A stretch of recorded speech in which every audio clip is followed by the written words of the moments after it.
শুরু করছে একটি সুন্দর রোমাঞ্চকর টানটান উত্তেজনা সহ একটি প্রেমের গল্প। আশা করি এই অভিনব প্রেমের গল্পটি আপনাদের মন ছুঁয়ে যেতে সক্ষম হবে। আজকের কাহিনীর প্রেক্ষাপট পূর্ব পাঞ্জাবের একটি গ্রাম, যার নাম আটারি। আমরা সকলেই জানি, স্বাধীনতার পর 1947 সালে ব্রিটিশ শাসনের অবসানের পর ব্রিটিশ ভারত দুটি স্বাধীন দেশে বিভক্ত হয়, ভারত ও পাকিস্তান। এই বিভাজন মূলত ধর্মীয় ভিত্তিতে হয়েছিল, যেখানে মুসলমানদের জন্য পাকিস্তান গঠিত হয় এবং হিন্দুদের জন্য ভারত। পূর্ব পাঞ্জাব ভারতের অংশ হয় এবং পশ্চিম পাঞ্জাব নতুন রাষ্ট্র পাকিস্তানের অংশ হয়। বিভাজনের ফলে জোরপূর্বক তীব্র অভিবাসন শুরু হয়। মুসলমানরা পাকিস্তানে চলে যায় এবং হিন্দু ও শিখরা ভারতে চলে আসে। এর ফলস্বরূপ দেশভাগের প্রক্রিয়া ছিল ভয়াবহ সহিংসতায় পূর্ণ।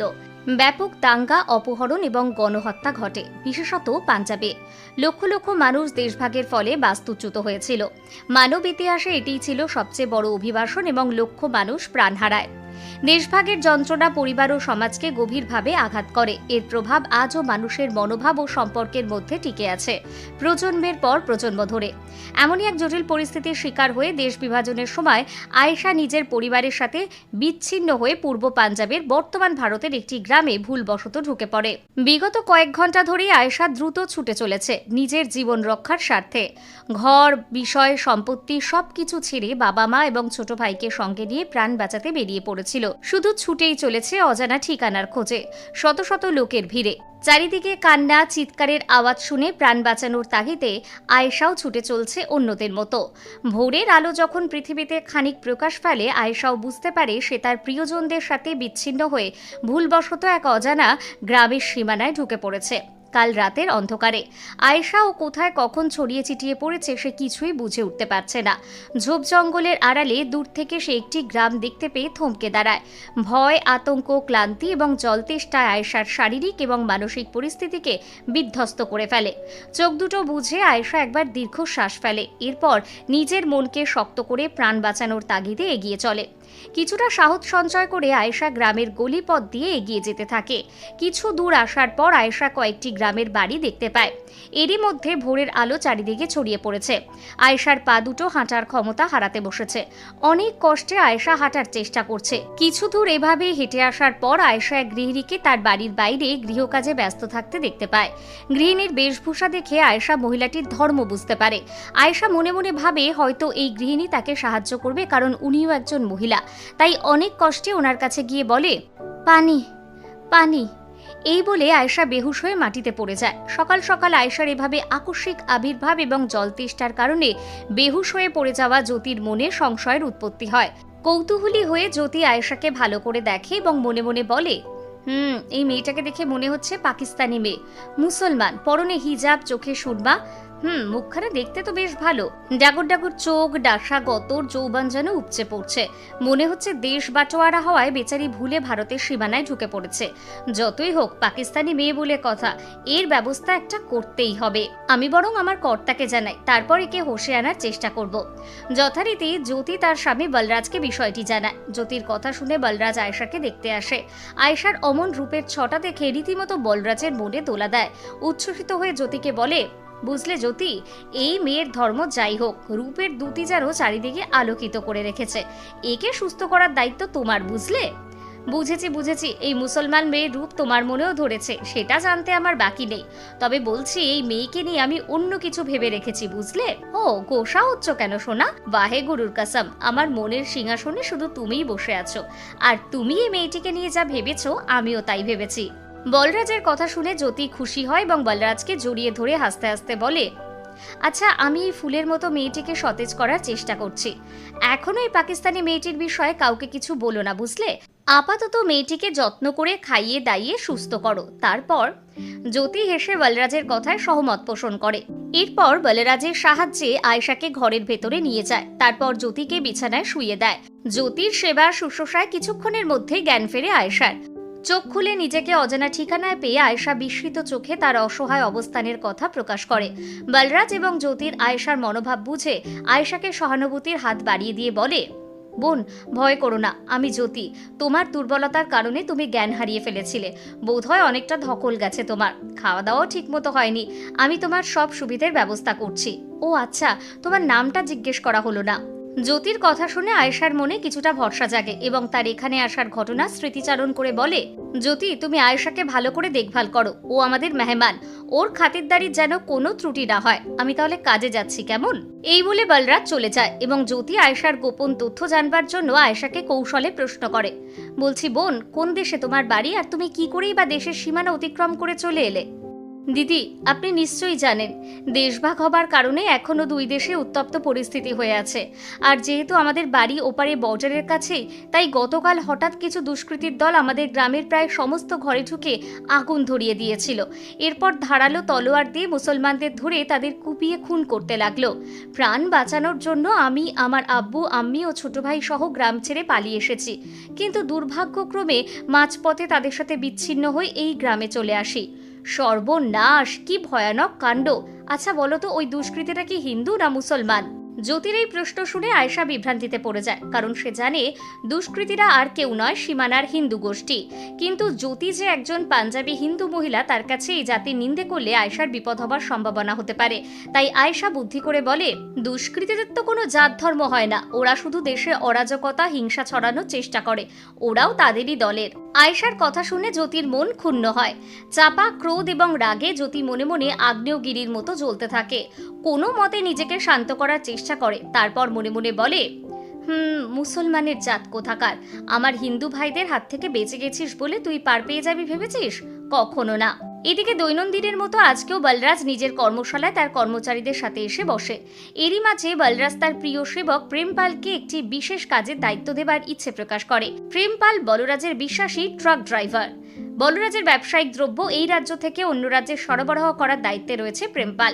বলা যেতে পারে প্রেমপাল বলরাজের ডান হাত। আজ বলরাজ সকল কর্মচারীদের উদ্দেশ্যে এক বিশেষ বৈঠক রেখেছে। বলরাজের নির্দেশ মতো আজকের বৈঠকটি অত্যন্ত গুরুত্বপূর্ণ, তাই সকলের উদ্দেশ্যে বলরাজ বলে, সত শ্রী আকাল সর্দারজিরা, বলছিলাম আজকে আমি তোমাদের সকলকে একটি বিশেষ গুরুত্বপূর্ণ কথা বলতে যাচ্ছি। কথাটি অত্যন্ত গোপনীয়, তাই সকলকে গোপনীয়তা অবলম্বন করার নির্দেশ রইল। যদি কেউ এই নির্দেশ পালন করতে অক্ষম হয়, তাহলে সে যে কেউ হোক, তার মৃত্যুদণ্ড নির্ধারিত।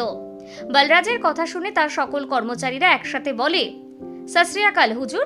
তারপর একে অপরের দিকে চেয়ে কৌতূহল প্রকাশ করে। সকলের মনের কোণে এক অজ্ঞাত ভয় বাসা বাঁধে। প্রেমপালও বলরাজের বিশেষ কথা শোনার জন্য আগ্রহ প্রকাশ করে। বলরাজের উদ্দেশ্যে প্রেমপাল বলে, বলরাজ বাজি, আমরা আপনার নমক খেয়েছি। এখানে উপস্থিত আমাদের মধ্যে কেউই আপনার গোপন কথার রহস্য ফাঁস করবে না, এইটুকু আমি বলতে পারি। আপনি নিঃসংকোচে আপনার বিশেষ কথা আমাদেরকে বলতে পারেন। প্রেমপালের কথা শুনে বলরাজ উচ্ছ্বসিত হয়ে সকলের উদ্দেশ্যে বলে, সর্দার ভাইরা, তোমরা সকলে আমার কথা মন দিয়ে শোনো। আমাদের কিছু সর্দার ভাইরা বিগত কিছুদিন ধরে পাকিস্তানিদের শায়েস্তা করার জন্য সীমানার গ্রামগুলোতে জোর আক্রমণ করছে। এই আক্রমণ এখনো অব্যাহত আছে। এই সুযোগে ওই মির্জাফরের বংশধরদের থেকে বেশ কিছু ধনদৌলতও বাজেয়াপ্ত করে ফেলেছে। ঘটনাচক্রে আজ সকালে সীমানার ওই পাড়ের একটি গ্রাম থেকে এক সুন্দরী কিশোরী আমাদের সীমানায় ভুলবশত ঢুকে পড়েছে। আমার স্ত্রী জ্যোতির কাছে সে আশ্রয় নিয়েছে। মেয়েটির সাথে কথা বলে জানতে পারলাম সে পাকিস্তানি। তাই যেহেতু মেয়েটি মুসলমান, আমরা ওই মেয়েটিকে আমাদের গ্রামে কিছুতেই চিরস্থায়ী হতে দিতে পারি না। আমাদের মা বোনদের সাথে ওই পাকিস্তানিরা যা অত্যাচার করেছে, আমরাও ঠিক একইভাবে এই মেয়েটির উপর অত্যাচার করে আমাদের মা বোনদের অত্যাচারের প্রতিশোধ দেব। বলরাজের কথা শুনে সকলে একসাথে বলে, হ্যাঁ হুজুর, আমরা বদলা নেব। কর্মচারীদের আচরণে বলরাজ খুশি হয়ে বলে, আমি জানতাম আমাদের সর্দার ভাইরা আমার কথায় সহমত পোষণ করবে। ওই মুসলমানরা আমাদের ভারত দেশকে যেভাবে বিচ্ছিন্ন করেছে, তার উচিত শিক্ষা আমরা ওই মেয়েটার আব্রু লুট করে দেখিয়ে দেব। বলরাজের কথা শুনে সেখানে উপস্থিত সকলেই একে অপরের দিকে চেয়ে উদ্বেগ প্রকাশ করে। প্রেমপালের মনেও বাকিদের মতো সংশয়ের মেঘ জমাট বাঁধে, কিন্তু তার মালিকের বিবেচনা বিচার করার মতো ধৃষ্টতা প্রেমপালের হয়ে ওঠে না। বলরাজের কার্যালয়ে উপস্থিত সকলের মতো প্রেমপাল বলরাজের পরিকল্পনা বোঝার জন্য মন সংযোগ করার চেষ্টা করে। সকলের কৌতূহলী আচরণ দেখে বলরাজ বলে, কি ব্যাপার সর্দারজিরা, সকলকে এত চিন্তিত দেখাচ্ছে কেন? কারো মনে কোনো প্রশ্ন থাকলে আমাকে জিজ্ঞেস করতে পারো। আমি আমার জন্মভূমির সকল মা বোনদের ওপর ওই মির্জাফরের জাত ভাইরা যে নির্মম অত্যাচার করেছে, তার প্রতিশোধ দেবার জন্য এই সিদ্ধান্ত নিয়েছি। তাহলে বলো, তোমরা সকলে আমার সাথ দেবে তো এই নেক অভিযানে? বলরাজের কথা শুনে কর্মশালায় উপস্থিত সকলে উত্তেজিত হয়ে সহমত পোষণ করে। বলরাজ এসে বলে, জো বলে সো নিহাল, সত শ্রী আকাল। প্রেমপাল ও বাকিদের মতো বলরাজের পাশেই অভিযানে তাকে সাহায্য করার প্রতিশ্রুতি দেয়। সকলের সহমত পেয়ে বলরাজ উচ্ছ্বসিত হয় এবং প্রতিশোধের আগুন তার চোখে জ্বলে ওঠে। বলরাজ সকলকে বলে, মন দিয়ে শোনো সকলে, ওই মুসলমান মেয়েটিকে আমি কাল সকালেই আমার বাড়ি থেকে সরিয়ে দেব অনেক দূরে। পাশের গ্রামের সীমানার কাছে এক নির্জন জায়গায়, যেখানে আমার হিমঘর আছে, সেখানে নিয়ে গিয়ে ওই মুসলমান মেয়েটাকে বন্দি করে রাখবো। মেয়েটিকে আমার বাড়ি থেকে ওই জায়গায় স্থানান্তরিত করার দায়িত্ব আমি আমার বিশ্বাসী বন্ধু, আমার ছোট ভাই প্রেমপালকে দিলাম। আজ রাতের অন্ধকারে ওকে এই কাজটা করতে হবে। তোমরা সকলে আগেই ওই জায়গায় পৌঁছে যেও। মেয়েটিকে আগে ভালো করে উপভোগ করে দিও, তারপর কেটে টুকরো টুকরো করে ওদের সীমানায় ফেলে দিয়ে চলে এসো। এবার বুঝবে ওই পাকিস্তানিরা আমাদের দেশের সাথে পাঙ্গা নিলে তার পরিণতি কি হতে পারে। কর্মকর্তাদের সাথে গোপন আলোচনা সম্পূর্ণ করার পর বলরাজ সকলকে ফের একবার সবকিছু বুঝিয়ে দেয়। এরপর প্রেমপালের কাছে গিয়ে তার কাঁধে হাত রেখে কার্য সম্পূর্ণ করার নিদান দেয়। মালিকের কথা অনুসারে প্রেমপাল তার দায়িত্ব কার্যকর করার আশ্বাস প্রকাশ করে। এরপর বলরাজ ওই কার্যালয় থেকে বাড়ির উদ্দেশ্যে রওনা হয়। দুপুরবেলা বলরাজ একটি বন্ধ ঘরে তার স্ত্রীর সাথে গোপনে তাদের পরিকল্পনার কথা জানায়। বলরাজের মুখে সমস্ত কথা শুনে উচ্ছ্বসিত হয় এবং তাকে সব রকমভাবে সাহায্য করতে আশ্বাস দেয়। এরপর দুজনে ভালো মানুষের মুখোশ পরে আয়েশার ঘরে আসে এবং জ্যোতিকে বলে, বোন, তোমাকে একটা কথা বলতে এসেছি। আসলে বাইরের পরিস্থিতি অনেক খারাপ আর আমাদের বাড়িতে তুমি নিরাপদ নাও। গ্রামের লোকেরা তোমার কথা জানতে পারলে আমাদের ঘর সহ তোমাকে এবং আমাদের জ্বালিয়ে দেবে। তাই তোমার জামাইবাবু তোমাকে আজ রাতেই এক নিরাপদ জায়গায় পৌঁছে দেবে। সেখানে তুমি সুরক্ষিত থাকবে এবং তোমার কোনো কিছুর সমস্যা হবে না। পরিস্থিতি স্বাভাবিক হলে আবারও আমরা তোমাকে আমাদের বাড়ি নিয়ে আসবো। জ্যোতির কথা শুনে আয়েশা ভয়ে আতঙ্কে স্তব্ধ হয়ে যায়। খুব সহজেই জীবনের অনিশ্চয়তা উপলব্ধি করতে পারে সে। কিন্তু আয়েশা যে বড়ই শক্ত মনের মেয়ে, হেরে যাবার মতো মানসিকতা যে তার রক্তে নেই। অনেক দুর্গম পরিস্থিতি অতিক্রম করে যখন এতটা পথ এসেছে, আগামী দিনেও যে কোনো কঠিন পরিস্থিতির সম্মুখীন হতে আয়েশা প্রস্তুত। কারণ সীমানার ওপারে তার মা, বাবা, ভাইকে যে করেই হোক তাকে উদ্ধার করতেই হবে, তাকে বাঁচতে হবে। তাই নিজের মনকে স্থির করে আয়েশা জ্যোতিকে বলে, দিদি, আপনাদের ওপর আমার সম্পূর্ণ আস্থা আছে। আপনারা আমাকে যেখানে পাঠাবেন আমি চোখ বুঝে সেখানেই চলে যাব। আমাকে এই বাড়িতে আশ্রয় দিয়ে যে উপকার করেছেন তার জন্য আমি চিরকাল ঋণী থাকব। আয়েশার কথা শুনে জ্যোতি এবং বলরাজ একে অপরের দিকে চেয়ে চোখের ইশারা এবং মিচকি হেসে তাদের কূটনীতি কার্যকরী হবার প্রবণতা প্রকাশ করে। যথারীতি সন্ধেবেলায় প্রেমপাল তার ট্রাক নিয়ে বলরাজের বাড়ির কাছে এসে দাঁড়ায়। বলরাজ বাইরে এসে আরও একবার প্রেমপালকে সব পরিকল্পনা পুনরায় বুঝিয়ে দেয়। প্রেমপাল বলরাজকে আস্থা দিয়ে সহমত জানায়। এরই মাঝে জ্যোতি আয়েশাকে ওড়না দিয়ে মুখ ঢেকে প্রেমপালের ট্রাকের কাছে নিয়ে আসে। প্রেমপাল আয়েশাকে মুখ ঢাকা অবস্থায় যত্ন করে ট্রাকের পেছনে দ্রব্যের ফাঁকে একটি জায়গায় বসিয়ে দেয়। এরপর বলরাজ আর জ্যোতির সম্মতি নিয়ে গন্তব্যস্থলের দিকে রওনা দেয়। নির্জন অন্ধকার রাস্তায় প্রেমপাল ট্রাক দ্রুত গতিতে চালিয়ে যেতে থাকে। দূরে কখনো কখনো আন্দোলনকারীদের চিৎকার এবং মশালের আলোয় আয়েশার ভয়কে তরঙ্গায়িত হয়। কিছু দূর আসার পর প্রেমপাল তার ট্রাকটিকে একটি ঘুমটি চায়ের দোকানের সামনে দাঁড় করায়। চাওয়ালা সব যাবতীয় জিনিস খুঁচিয়ে দোকান বন্ধ করার প্রস্তুতি নিচ্ছে। ঠিক সেই সময় প্রেমপাল ট্রাক থেকে নেমে চাওয়ালাকে জিজ্ঞেস করে, ভাই সাহেব, এক কাপ চা হবে? মালিক, এত রাতে কি আর চা থাকে? এই তো সব গুছিয়ে পরিষ্কার করে দোকান বন্ধ করতে চলেছি। তাহলে খাবার কিছু হবে? দেখছি। চাওয়ালা একটি টিফিন থেকে দুটো রুটি বের করে এবং কাঁচা পেঁয়াজ আর লঙ্কা কাগজে পেঁচিয়ে প্রেমপালকে দেয়। প্রেমপাল খুশি হয়ে কিছু টাকা চাওয়ালাকে দিয়ে ট্রাকে উঠে পড়ে। এদিকে আয়েশা এতটা সময় বসে থাকায় গরমে অস্বস্তি বোধ করে। হঠাৎ মাঝপথে এভাবে ট্রাক দাঁড় করিয়ে রাখার কারণ আয়েশা বুঝে উঠতে পারে না। একবার সে মুখ থেকে ওড়না নামিয়ে চারিপাশটা দেখার চেষ্টা করবে বলে মন স্থির করে, কিন্তু জ্যোতির কথা মনে পড়ে যায়। পরিস্থিতির উপেক্ষা করে আয়েশা নিজের জায়গায় নীরবে বসে থাকে। এদিকে প্রেমপাল রুটির প্রথম টুকরো মুখে দিতে যাবে, ঠিক সেই সময় তার আয়েশার কথা মনে পড়ে। তৎক্ষণাৎ প্রেমপাল একটি রুটি নিয়ে ট্রাক থেকে নামে এবং আয়েশার কাছে এসে বলে, এই যে শুনছেন, এটা ধরুন, ভয় করবার কারণ নেই।